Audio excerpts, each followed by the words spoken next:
Sementes de fé.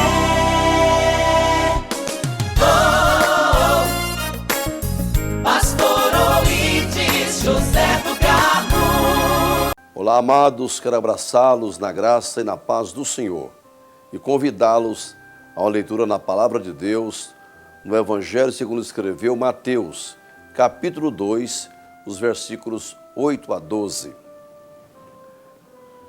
E enviando-os a Belém, disse: Ide e perguntai diligentemente pelo menino, e quando o achardes, participai-mo, para que também eu vá e o adore.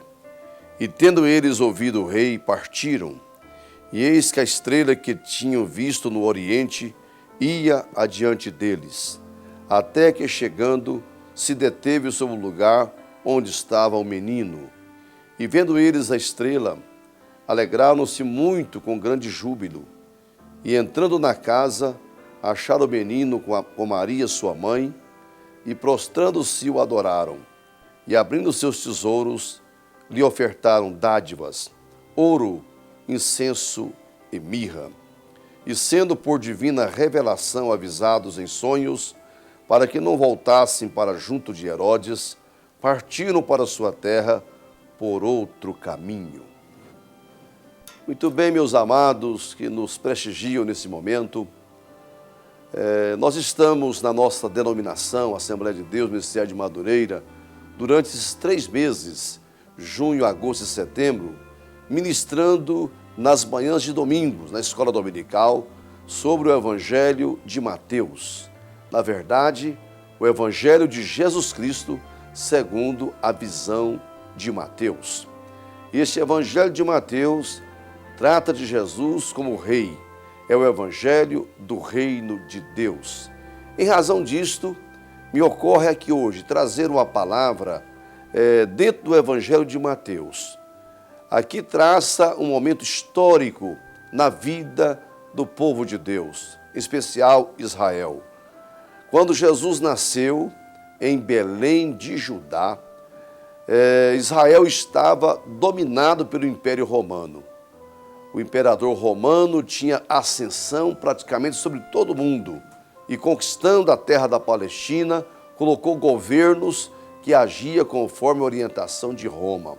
Herodes o Grande era o governador daquela região da Palestina, da terra de Israel. Aquele homem reinava, de certa forma, um governo populista, tentando agradar os judeus, mas ao mesmo tempo com mão muito forte, muito dura, cobrando impostos altíssimos daquele povo que estava então escravizado pelo Império Romano. A Bíblia diz que, vindo à plenitude dos tempos, Deus enviou seu Filho, nascido de mulher, nascido debaixo da lei. Plenitude dos tempos era o momento oportuno para que Cristo pudesse vir como Messias prometido. Naquela ocasião, então, havia um governo único na terra praticamente, que tinha sua sede em Roma. Havia um idioma comum, falado praticamente no mundo inteiro, que era o grego.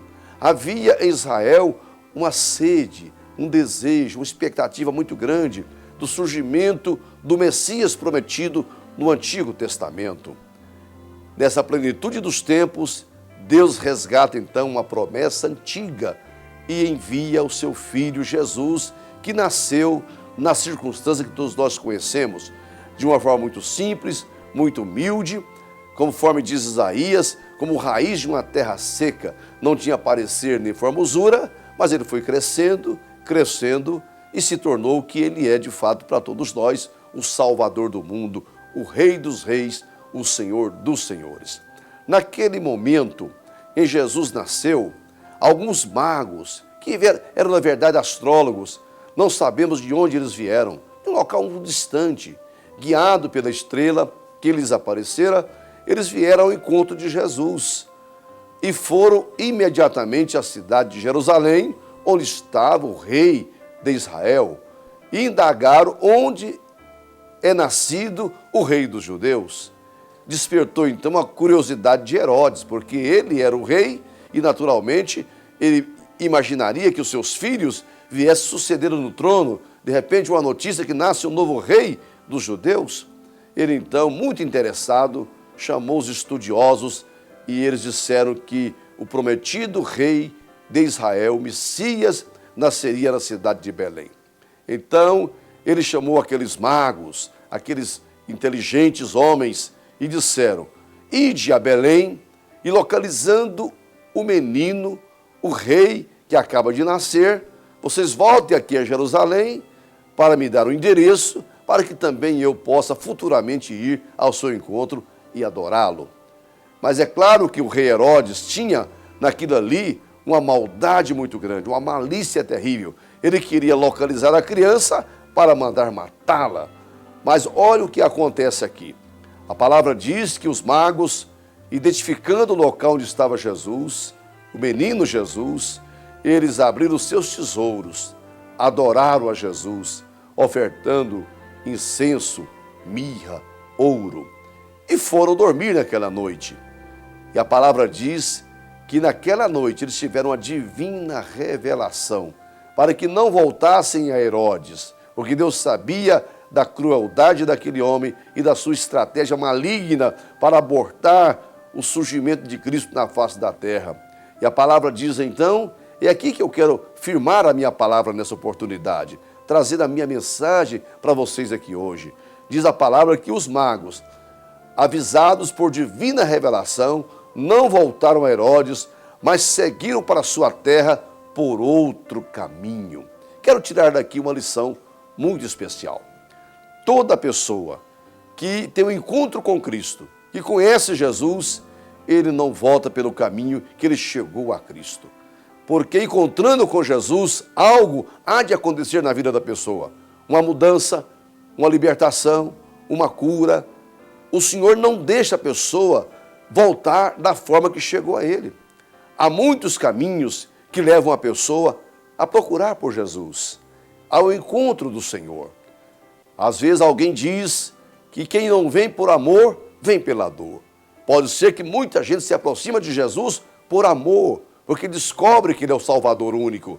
Mas muita gente só procura Deus na hora da dor, na hora do sofrimento. Isso não importa. Se a pessoa vem ao encontro de Jesus, pode ser pelo caminho da doença, pode ser pelo caminho da crise financeira, que leva ele a procurar Deus. Pode ser problemas de ordem familiar, que leva ele a buscar mais a Deus. Não importa o caminho que traz uma pessoa a Cristo. O importante é que quando a pessoa tem um encontro com Jesus, ele não volta para a sua terra, para a sua casa, pelo caminho que ele chegou. Foi embora por outro caminho. Quero dizer afirmativamente que Jesus pode mudar a sua história, o seu destino, o seu futuro eterno, a sua vida.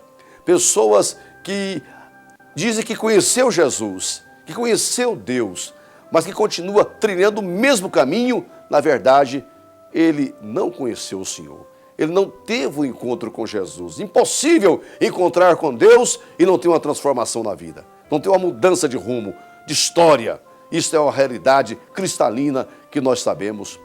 Quando Jesus estava aqui no seu ministério terreno, muitas pessoas foram ao seu encontro, trazidos por problemas diversos, como, por exemplo, uma mãe aflita, que a sua filha estava possessa por demônios. Ela veio a Jesus devido a essa situação terrível que se acometeu o seu lar, a sua família. Só que encontrando com Jesus, ela que chegou desesperada, angustiada, ela voltou pelo caminho da alegria, do gozo, da vitória, porque o Senhor libertou aquela menina. Outras pessoas vieram a Jesus porque estavam leprosos, chegaram ali discriminados, mas encontrando com Jesus, eles voltaram pelo caminho da cura, da libertação, da cabeça erguida, da transformação. Assim eu poderia citar centenas de exemplos de pessoas que tiveram um encontro com Jesus e a sua vida foi mudada, seu destino foi orientado em outro rumo. Que você possa de fato ter essa grande oportunidade na vida de conhecer Jesus, adorar o Senhor, como fizeram aqueles magos, que abriu o tesouro, abriu o coração, ofereceu um culto a Deus, uma adoração ao Senhor. Tudo que eles podiam oferecer de bom para Jesus, eles o fizeram. E essa experiência gloriosa levou eles a ir embora por um caminho muito diferente. É o que Deus quer agora. Se você se aproxima de Deus porque está doente, você voltará pelo caminho da saúde. Se você aproxima de Jesus porque está deprimido, triste, destruído, você voltará completamente restaurado. Não importa o caminho que você chega a Deus, o importante é você voltar por outro caminho. Que aconteça com você, com a sua família, no dia de hoje, esta gloriosa experiência de mudança, de transformação, de um novo nascimento. Que o Senhor te abençoe, em nome de Jesus.